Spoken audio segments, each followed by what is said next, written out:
Astrology Soulmates, it's me, Stormie Grace, and welcome to your weekly horoscope for the week of October 24th. Okay, so this is it. We're in. It's time for the eclipse. We're also going to welcome in Mars stepping into retrograde. So these are big energies that all year long we've been talking about. You're hearing astrologers go left and right about all of this energetic shift that it is going to create. And I would like to have a conversation about it without all of the fear, but with some practical, how do we use this? What are we looking at as we are traveling into this week? Now, the first thing I do want to share with you is that because we have had planets come out of retrograde pretty much every week, and now we're going to have Mars, our action and getting it done and kind of moving things forward energy going into retrograde. This week, before we get to the 30th, if you can get things done, or you can lob something like in the water that you will be okay with reviewing over the next 7 months, I would really suggest that you be able to do that. I also want to call your attention to the fact that this week, truly, if you needed to start a legal case or a dispute, I would do it this week, because you don't necessarily, and of course this will be based on your own chart, but you don't necessarily want to start a war, right, during Mars retrograde, because you're not always going to be the victor on the other side of that. So that's something I just kind of want to pique your energy to. And also that even though Mars is not retrograde as we start this week, because it's slowed down, you don't have the oomph to whatever it is that you're starting. Just force that thing forward. Like, that is not here. That ship has sailed, okay? We are in the vicinity of slow down, get the things done, right? You've really got a lot of energy where put your head where your hands are, and you can work on that. But to like force things forward is going to feel really frustrating. And we'll get a little bit more into that as we talk about the Mars retrograde actually at the end of the week.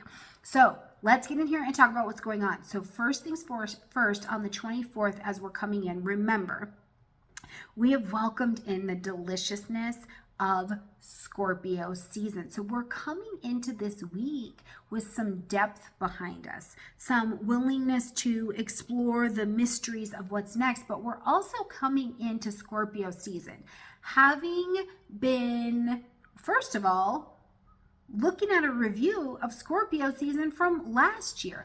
Every year in your life at this time, it is Scorpio season. It doesn't matter where you are in the world. This is Scorpio season if you're doing Western astrology, okay? So what was going on in your life around this time and for 4 weeks last year? Like, we really have to look at our cycles, because if not, we'll tell ourselves these stories of, I've never been here, this has never happened, and typically that is absolutely not true. We live our patterns. So what's in your pattern, right? So what was going on? Now, the other thing is, we've been working with the Taurus and Scorpio axes all year long. So things have been breaking down, things have been shifting. There has been great transformation on the table. So these are energies that we are coming into the week with, is like a little bit of knowledge in our back pockets of what has been, and a waiting and prepared place to have the changes that need to unfold have a nice place to land within us or around us, okay? It's just not super new, is my point, okay? Now, as we get to Tuesday, we are going to, first of all, early in the day, the moon is going to move into the energy of Scorpio. So we shift the depth of our direction. The moon is in fall in the energy of Scorpio. It's just really deep here. The moon does want to feel it, but that is like feeling times 10,000 in the energy of Scorpio. So there is a level of depth here that as we're coming around the corner, it might be uncomfortable, but later in the day, we're going to have the new moon solar eclipse at 2 degrees of Scorpio. So a couple things to point out. First of all, this is our new moon. So we're planting our seeds of intention to begin something new, okay? We're planting in the dark, but this is an intensely fertile time of, I'm launching something new, I'm having a different perspective, I'm ready for a transformation. And in the energy of Scorpio, and when that moon dropped down into the energy of Scorpio, and we're working in the bowels and the great mysteries of things, what I think that this solar eclipse has to offer us is a deep understanding of our transformation and new beginning. It's really this energy, I feel like, for us to remember that, first of all, yes, we've been dealing with the Scorpio Taurus axes all year with the nodes, okay? But we have not yet had a solar eclipse in Scorpio. We have had a lunar eclipse in Scorpio, which brought all kinds of endings. But these are deeply, deeply transformed beginnings. These are the things that work from the richness of our energy. And they say, you can have that. That's the deep level of the moon in Scorpio. Is it's so deep down there that the feeling on 1000 is a deep knowing that I too can participate in this. It is also a deep reckoning with mortality, our own mortality, the mortality of ourselves, the people in our lives, our finances, our society. It is a deep reckoning with the understanding that all of the things will end. All of the things will die, and they have to make space for the deep new beginnings. So what I'm telling you is this particular eclipse is in alignment with the sun, with Venus. We've got Mercury wrapped up in the mix of this as well. So there is a deep beginning to healing that I think is available here as well. It's really, really, really delicious. So instead of all of this like fear base around, oh my God, the eclipse is coming, what does that mean? A, B, C, and D. I want you to be thinking too that, you know what? You have a boatload of acceptance about who you are, about what it is, about what it has been, about what it can be, that is available as this new moon unfolds itself. And that is your own personal little reckoning with all of these things. And the life that you want may be closer and more quickly available to you than you thought. Okay, so I want to just put that out there to you, because remember also at the eclipse, we're typically under a new moon. We've got about 4 weeks to work with that. The most intense timing after a moon or an eclipse is that first 8 hours. So what's happening for you around then. But with an eclipse, there's like 3 to 6 months of change that's happening. 3 to 6 months of, you know, full tilt evolution that is like rushing into your life in that time. And I really do think that the Scorpio solar eclipse, the changes that will happen for you will happen quickly. And sometimes just the pace of it can be intensity. You know, this resentment that you had forever, and there is a deep reckoning and healing that comes with it. You know, I often find that when people are still supposed to be in the vibration of the current world, sometimes what happens is the contracts that we've agreed to with people at a soul level, at a physical level, at a material level, the contract will end.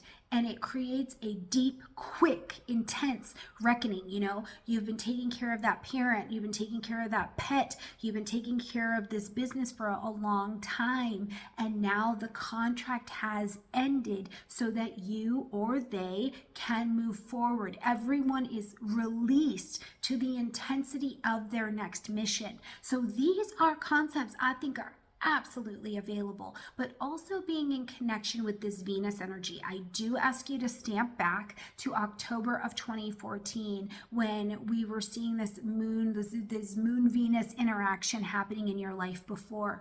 What was going on in 2014, right? There was another deep reckoning, but there was also maybe a situation that was going on in your life in 2014, and it is like, for the love of God, let that go. For the love of all the tacos in this room, let that go. We have got to move forward, right? What is a story you've been telling yourself? I'm going to tell you what, for me, I've gotten to discover this year that there was a really deep scorpionic story of loss that I was getting to work through with my spiritual teacher. And as we come to this week, I am feeling unafraid to hand that to the universe so that it may be cleared away so I can go on this next adventure. Literally, like that story was a horse I was beaten to death. I was beating the hell out of that story. And it wasn't anything I was taking action on, but energetically it was taking up my mental space. And it was like, I cannot form a true partnership with this universe if I keep this story going. So I had to have somebody get involved with me to break my delusion, to create an interruption in just my thinking, a belief. And that has opened up this space where I am like, oh my God, the universe is going to come and get me. And here we go. Emotional seatbelt buckled, straps up here too, because we're going the F on, right? And I can feel that. And what is that in your life? What does that look like in your life? And when we get in alignment with the universe, you guys, when we are in alignment with the universe, the things that come to pass in our lives that could have taken years of working on or years of working towards happen in a matter of months. Like, it's like getting in alignment with that is like, shoo. My spiritual friend says, you take a step towards the universe and the universe comes running, and that has been my experience. So that was a lot about this eclipse, and a little glimpse into the old Stormy Grace life. So let's have a little water to that, and let's look at what's going on Wednesday. Okay, we get to Wednesday late in the day. We're going to see Mercury in a trine to Mars.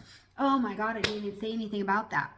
The ruling planet of this lunation, Mars, is slowed down. So also at that new moon, as this Mercury trine is rolling in, if you have situations in your life, conversations in your life you do need to go back to, thinking in your life that you need to go back to, if you need to sit down with some ideas, with some concepts, with a plan, with a business plan, with a housing plan, with a financial plan, with a plan, with, you just need to talk to somebody. You need to talk it through. This is a fantastic energy to be able to do that. Mars is slowed down enough to give you this gorgeous, special, sacred pause between your thinking and your action, right? Like, yeah, I think this is a great idea, but hold on, let me pause and think it through for a minute.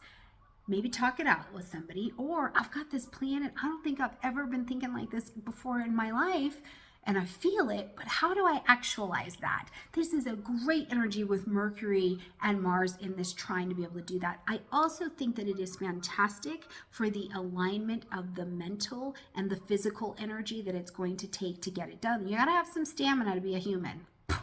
You gotta have some stamina to be a human. Okay, you gotta have some stamina to build businesses and lives and families that have a legacy to leave, right? Like, all of these things take a lot of human energy. So whatever it is, know that the Mars-Mercury trine alignment is really in your favor. Now, as we get to Thursday, we see the moon move into the energy of Sagittarius. Woo, we've had this whole awakening. Now we're ready emotionally to go on the next adventure, or we're willing to go see things from a different position. I always hold this vision in my mind of when we travel through Scorpio, like, you go and you investigate what's down there, whether it's this great passion that you're interested in because you're so good at it, or it's a truth that's like slowly unveiling itself to you, right? And then the moon moves into Sagittarius and you're like, yeah, okay, all right. So let me go find out about that, and it's in a much easier tone. It's a much easier tempo. It's like, oh my God, I was only thinking I could go left or right, but it turns out creative third option, straight, is a direction as well. So that's the moon in Sagittarius, where things lighten up a little bit and we find these other paths to truth, to expression that are really exciting. Now, in a really practical Taurus way, I want to tell you, when the moon is in Sagittarius, and try this for a few months and see how it works for you. When the moon's in Sagittarius, go eat a food that you wouldn't normally eat. Go try food from a culture that you wouldn't normally, listen to a song in a language that you don't speak. Try to bring in some evidence of there's more than what I know available, and that's enough adventure, right? You don't have to be traveling the world like I am. If that's not where your life is at today, you don't need to do that. Going on an emotional adventure that engages something else in your life is fantastic. One of the things I used to do with my kids when they were younger, because Stormy Grace was not always Stormy Grace. Stormy Grace was real poor, friends, real poor, okay?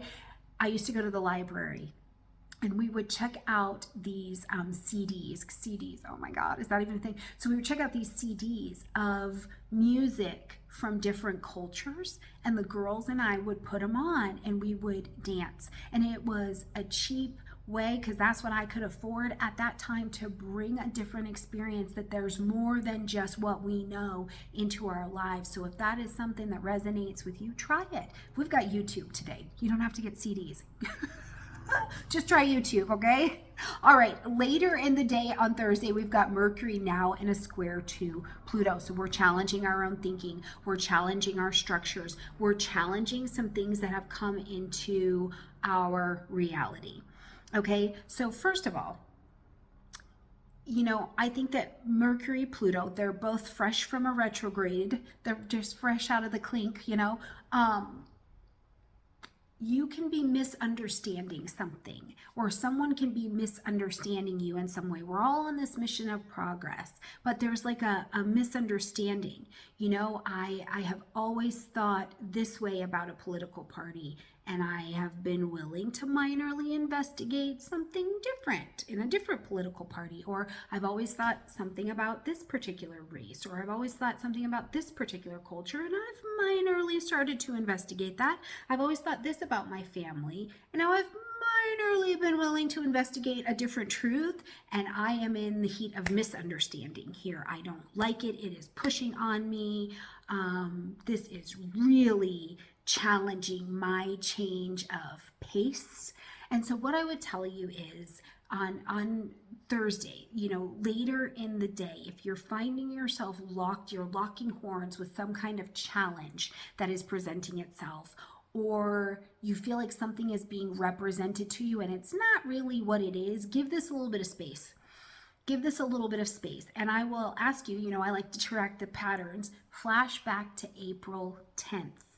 What was going on in your life that was presenting challenge to you? Is it the challenge of, oh my gosh, one of the things for me that was happening in April is I was getting my first opportunities to get prepared to start this nomadic life adventure. And it's the thing I've wanted for a really long time.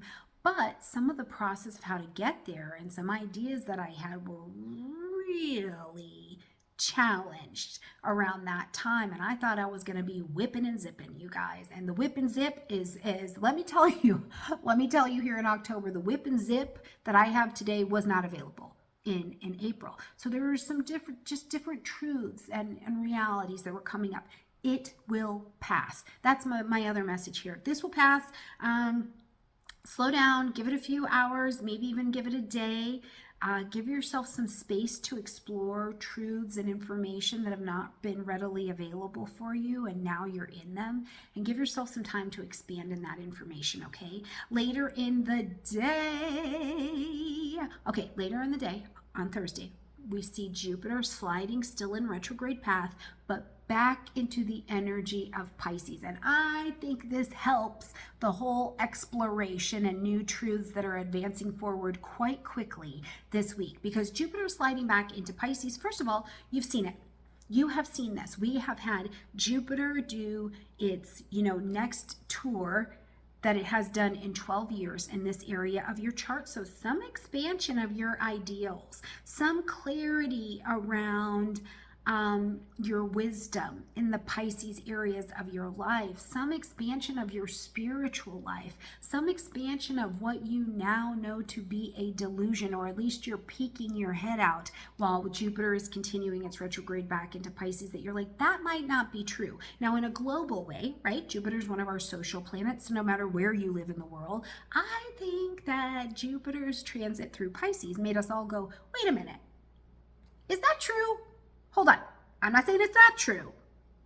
I'm saying where's the facts? Where's the details about that, right? So this could be a time where you're even reviewing. It could be a time where globally we are reviewing all sorts of information that has been released to us over this last couple years, right? So there's really this vibration of that happening. But the other thing I will ask you to go back to, because we need to remember that in March of 2023, Saturn is also going to move into Pisces to crystallize what is here in your spiritual life, in your faith life, in your creative life, in the place where you form ideas or ideals. Now, when I say ideas, remember, I always say before a chair was a tangible sit in it, live in it chair. It was just an idea. Saturn is going to come around to crystallize what you got going here. So what is the ideas? Do you have them down on paper? Ideals. What are your ideals that guide your life, that guide your spiritual practice, that remind you to come home? What are the ideals that you are living and moving on this planet with? And are they bringing you more fear and anxiety, or are they bringing you a wisdom practice that you can build your next life on? Because Saturn is gonna come in and crystallize what's here.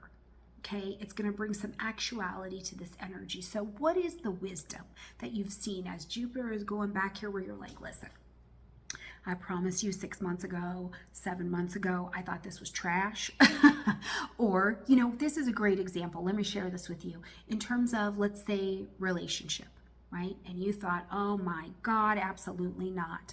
Absolutely not. And what you needed was to learn or to build in that understanding of how this relationship dynamic went or goes, or what is the wisdom of relating. It's not that you get it your way all the time, and sometimes the wisdom of relationships is that other people and other situations are actually really imperfect, and you get to stay in them and grow and expand the love, the forgiveness, the understanding that we're all human growing up in public together, which means someone is also surviving you, right? It's this expansive idea that Jupiter's like, yep, the only way you get wisdom is through experience. And I love the way Stephen Forrest talks about it. He says, you know, in relationships, whether it's with people, whether it's this work that you love, whether the commitments that you've pulled into your life, your ideals, right? They come and get tested, and you get the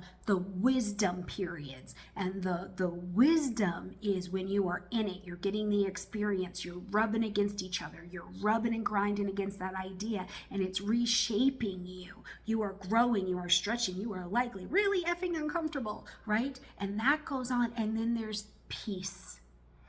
There is the period after the rubbing against. It's the period after the argument you have that actually seems like it was terrible and treacherous. And then when you come back into peace, you realize that you've both grown. There can't be wisdom and experience making all of the time. There has to be the break and some peace. And in the peace, you have a lot of clarity, which is either I've grown because I do see how I can fit in this business, I do see how I can fit in this relationship, or there is the peace that says I'll die if I stay here, right? And I've got to make some different decisions. So look at that. As Jupiter has done this tour here, and now it's sliding back into Pisces, where has your wisdom expanded? Your ideals, where have they been tried and tested, and now you know them to be true? And when they're true through experience, that's what Jupiter's looking for. That's wisdom.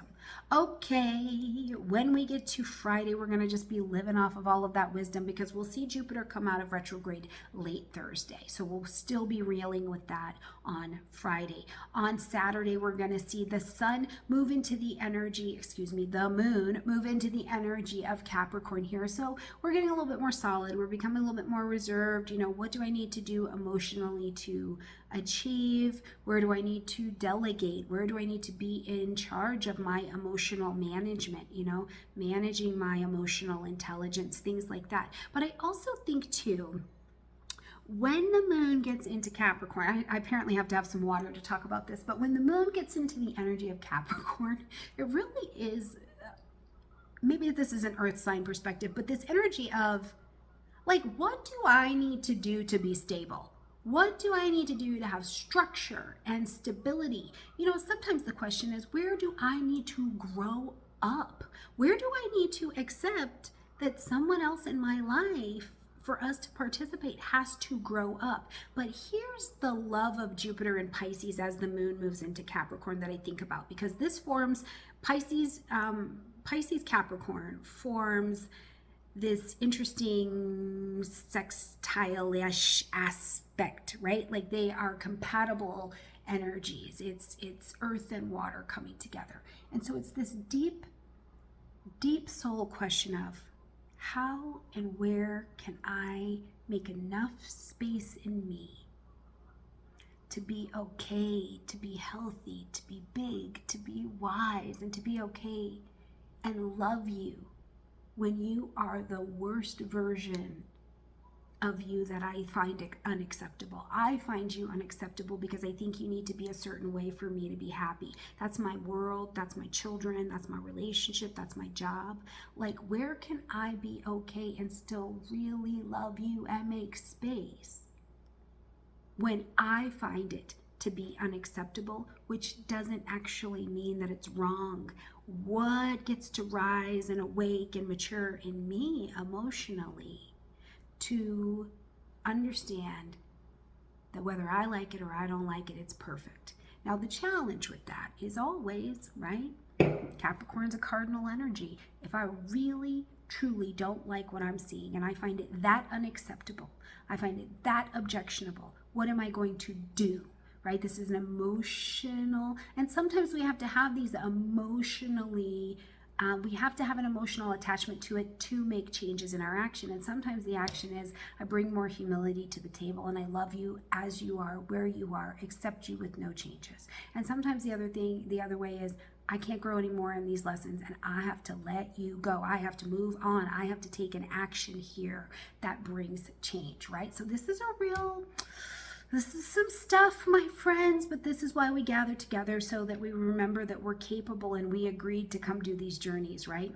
Now, on the 29th, we're also going to see, on Friday, the 29th, we're also going to see Mercury move into Scorpio, and this is my favorite position probably of the whole year in terms of bringing the reality of transformation and change to the table. Mercury and Scorpio gets focused. We're focused, right? I'm thinking down to the core of things. I am focused on the change. I am focused on what needs to rise up. I am focused on what I need to do. I am focused on my healing. I am focused on making space in my life to weed out the poo that doesn't belong here anymore, and a genuine, focused, steady understanding that the universe is going to deliver everything that it has helped me clear out. It is focused. Now, also, focused enough to do that research. Are you a student? Are you writing that doctoral paper? Are you writing that thesis? It's your first time in college.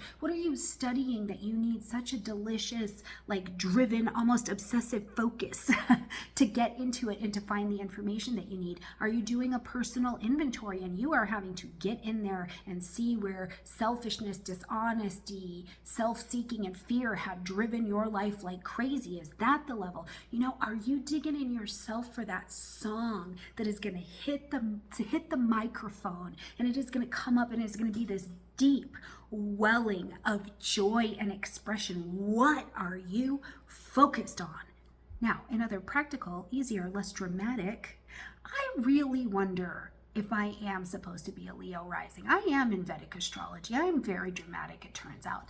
But in other news, are you reading a good book? Are you reading something mysterious? Are you really getting into it? And it can be, the mind can get obsessive in this energy. It absolutely can. So of course we would love to see that be at moderate but deeply passionate levels. But also, if you've got some stuff going on, do you have an obsession driving you in your life, and it feels good to you, even if you're creating something wonderful out of it, but it is absolutely alienating other people. This is where you get to get down to the causes and conditions of what's going on, what you're doing, and what you're doing is creating. And is it honest? Is it the deep fruit of your soul? Is it providing healing where it needs to, most importantly in yourself and in your own life? So Mercury in Scorpio. It's also going to be a time, I think personally,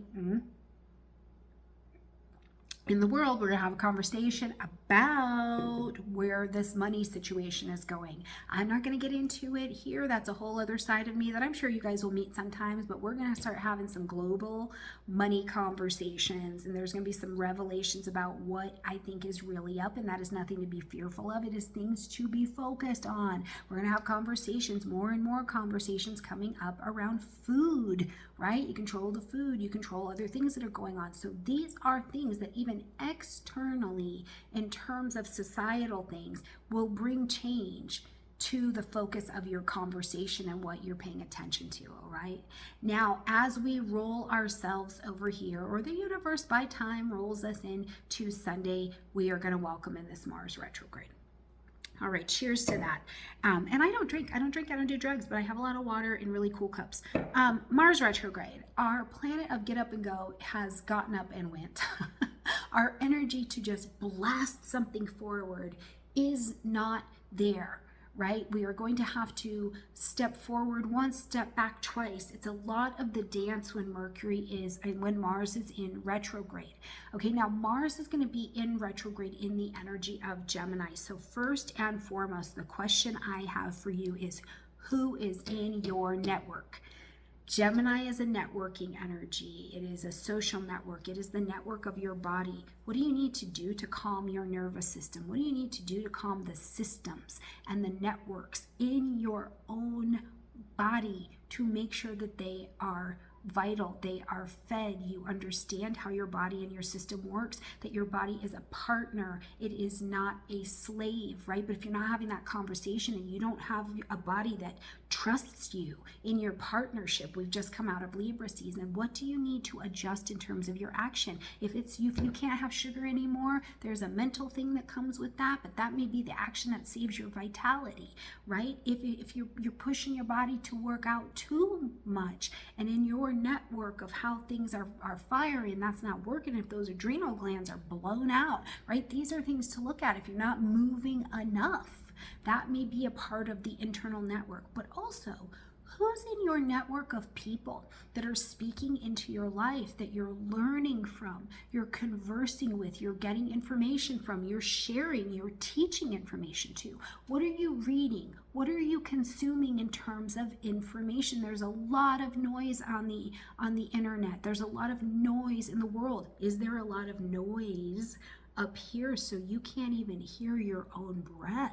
You don't even know what you think anymore in this moment because there's just been so much distraction.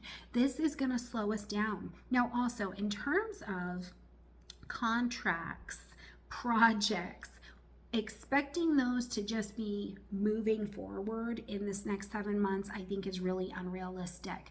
Adjust your expectations. If you place those expectations of the things happening at like -0 and then they get going at like a 4, you're going to be like, oh my God, this is manna from heaven. Adjust your expectations that first of all, it's all happening in perfect timing, especially if you've done the footwork and you've done it honestly. But second of all, that things are going to move forward, and any kind of force that you try to put on it to make it go faster, you may not be the victor of that energy. And I think we need to really own that, because frustration, we are in a globe of societies that are changing. So trying to force things forward, even at a personal level, I think is setting us up for failure. But also, there are lessons in our own failures, right? In needing to go out there and push and experience that. So here's another thing I'd like to call to your attention as Mercury is retrograde here. If you have Mercury retrograde natally, this may actually be a time over the next 7 months that you are called out of hiding over and over and over again. Your action, your sharing of knowledge, your networking may become very external. And you have maybe been working on things behind the scenes, whether or not you knew you were working on things behind the scenes, right? That's the thing. You maybe didn't really realize you were doing it, and now it's going to be coming out into the world. So while everybody else is running back into their house for a rest, you're a part of the tribe that's running out into the streets, right? There's always a lifeguard on duty. That's the thing I like about the wisdom of the universe. We don't all tuck in, right? And if you think about what was happening in the world for quite an amount of time, not everybody was actually inside. And I want you to think about that, not in terms of anything political, but I want you to think about that's the difference between having a planet retrograde natally, is that when everybody else is running in, likely you're a part of the group that's running out. And what's happening when the streets are not loaded and busy, right? You're looking around going, well, wait a minute. Well, this is what I see while all of you were inside. Here's what I've gathered. Here's the information, Gemini, that I know. Here's systems, right? Or while everybody else was out there and you were doing stuff inside, you found out information, vice versa, that you can apply in different ways. So I want you to just kind of bring that visual, not for any political reason, but I want you to bring that visual into your life if you have Mars retrograde natally. It's a busy time, my friends. It's a busy, beautiful time. It's a time to restore a lot of relationships, a lot of healing, a lot of transformation. I think that's abundantly available. And like I said, I think it's going to be moving at warp speed in this next 3 to 6 months. So I love you guys a ton. I hope you enjoyed this Put Me On podcast style. I'll be with you for my next travels, and I will also see you next week. Bye, everybody.